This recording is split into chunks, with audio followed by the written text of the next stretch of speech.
မြန်မာနိုင်ငံကိုမကြခင်အင်တာနက်ဖြတ်တော့မဲ့အီလိုမန်လူတွေစိတ်ပူနေကြတာကမြန်မာနိုင်ငံကအင်တာနက်သုံးစွဲသူတွေအတွက်တော်တော်လေးကိုရဲသွားစေမဲ့သတင်းတစ်ခုကိုတင်ဆက်ပေးချင်ပါတယ်ရှင်။အဲ့ဒါကတော့ကမ္ဘာကျော်ဘီလီယံနာအီလိုမန်ရဲ့ Starlink ကြိုးတူအင်တာနက်ကိုမြန်မာနိုင်ငံမှာမကြခင်ပိတ်ပင်တော့မယ်ဆိုတဲ့ကိစ္စပါပဲ။လက်ရှိအခုချိန်မှာမြန်မာနိုင်ငံရဲ့နိုင်ငံရေးနဲ့စစ်ရေးအခြေအနေတွေကြောင့်နေမြေဒေသအတော်များများရဲ့နိုင်ငံရဲ့တဝက်လောက်ကရိုးရိုးဖုန်းမိုဘိုင်းဖုန်းတွေနဲ့အင်တာနက်လိုင်းတွေနဲ့ရိုးရိုး Wi-Fi လိုင်းတွေကဖြတ်တောက်ခံရတာလည်းဖြစ်ပါတယ်။ဒါကြောင့်မလို့လိုင်းပြတ်တောက်တဲ့ဒေသတွေက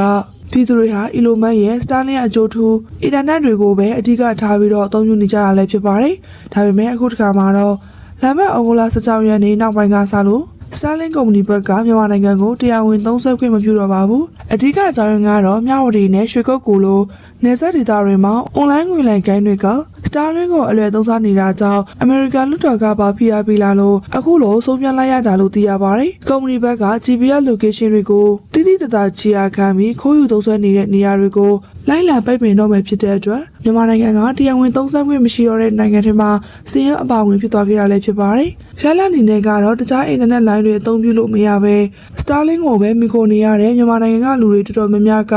ရှေးကြောင်းအင်တာနက်သုံးစွဲနိုင်တော့မှမဟုတ်တော့ပါဘူးဆိုတာကို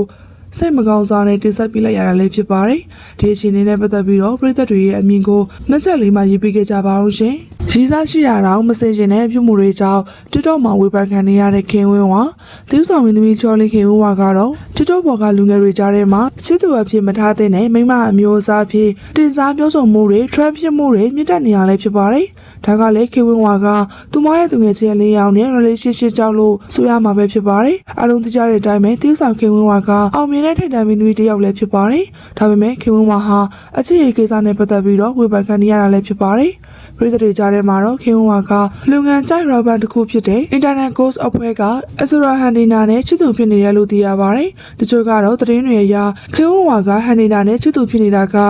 ဆယ်စုနှစ်တစုနီးပါးလောက်ထိတောင်ရှိနေပြီလို့လည်းဆိုရပါတယ်။ဒါပေမဲ့လည်းခင်ဝါဟာဟန်နီနာက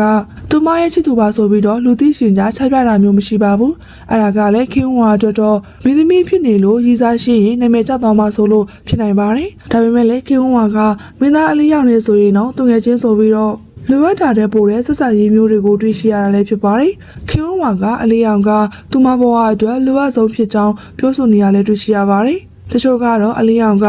LGBT ပါဆိုကြပေမဲ့ယောက်ျားကယောက်ျားပဲမလို့ခင်ဝါအနေနဲ့ချစ်သူကိုထုံးမပြပဲသူငယ်ချင်းဆိုတဲ့သူနဲ့တပူပူတွဲမနေသင့်ကြောင်းဒီလိုမိန်းမမျိုးကိုရှောက်ချတင်ကြောင်းပြောဆိုနေကြရလဲဖြစ်ပါတယ်။ပြည်သက်တွေကရောခင်ဝါပေါ်မှာဘယ်လိုမြင်လဲဆိုတာမိမိတို့ရဲ့အမြင်လေးကိုလည်းခေါင်းမှာရေးသွင်းပေးခဲ့ကြပါအောင်ရှင်။